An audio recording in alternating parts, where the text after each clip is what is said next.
আমাদের জমিতে ঘেরা কাটতেছেন কেন? কথা বলেন না। তা আমাদের জমিতে ঘেরা কাটতেছেন কেন? জমি তো আমাদের না।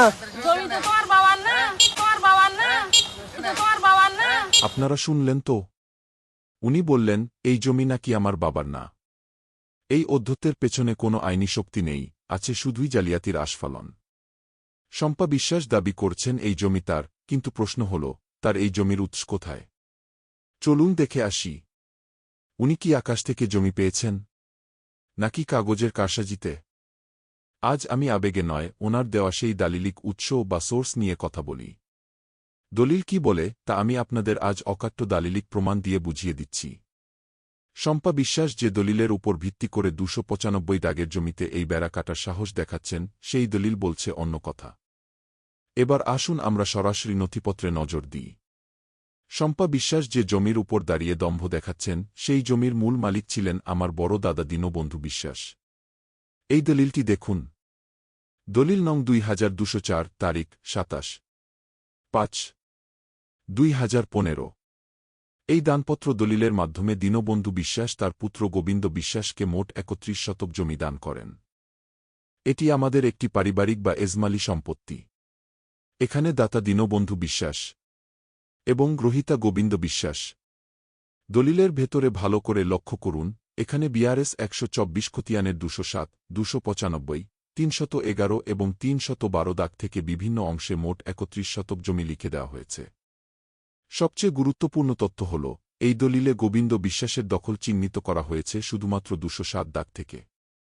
অর্থাৎ সরকারি দলিলেই এটা স্বীকৃত যে গোবিন্দ বিশ্বাস 207 দাগের ওই 31 শতক জমি দখল করবেন। এবং দলিলে উল্লেখিত যে নির্দিষ্ট চৌহদ্দি উল্লেখ আছে, যার চারপাশের কোনো পাশেই আমি সুশান্ত বিশ্বাস বা কোনো রাস্তা নেই, সেই চেহদ্দিতেই ভোগদখল করবেন। এবার শুরু হল দাবার আরেক চাল। গোবিন্দ বিশ্বাস যখন দেখলেন যে তার প্রথম স্ত্রীর ছেলেরা, যারা সংসার থেকে আলাদা হয়ে অন্যত্র থাকছেন, পৈতৃক ওয়ারিশ হিসেবে এই জমির ভাগ পেতে পারেন, তখন সেই পথটি বন্ধ করার একটি কৌশল নিলেন। পথটি কি? এই দলিলটি দেখুন। দলিল নং 1545, তারিখ 6/4/2017।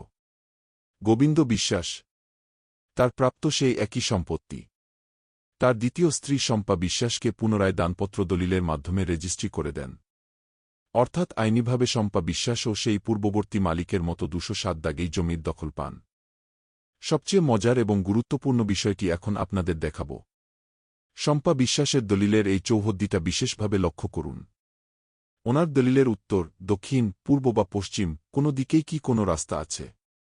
না, নেই। এমনকি প্রতিবেশী হিসেবে আমার, অর্থাৎ সুশান্ত বিশ্বাসের নামেরও কোনো উল্লেখ সেখানে নেই।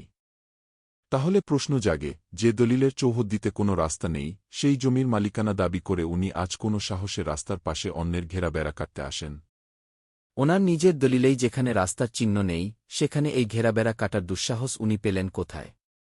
এর নেপথ্যে কি কেবল গায়ের জোর, নাকি কাগজের আড়ালে লুকিয়ে আছে কোনো ভয়ঙ্কর জালিয়াতির মহোৎসব?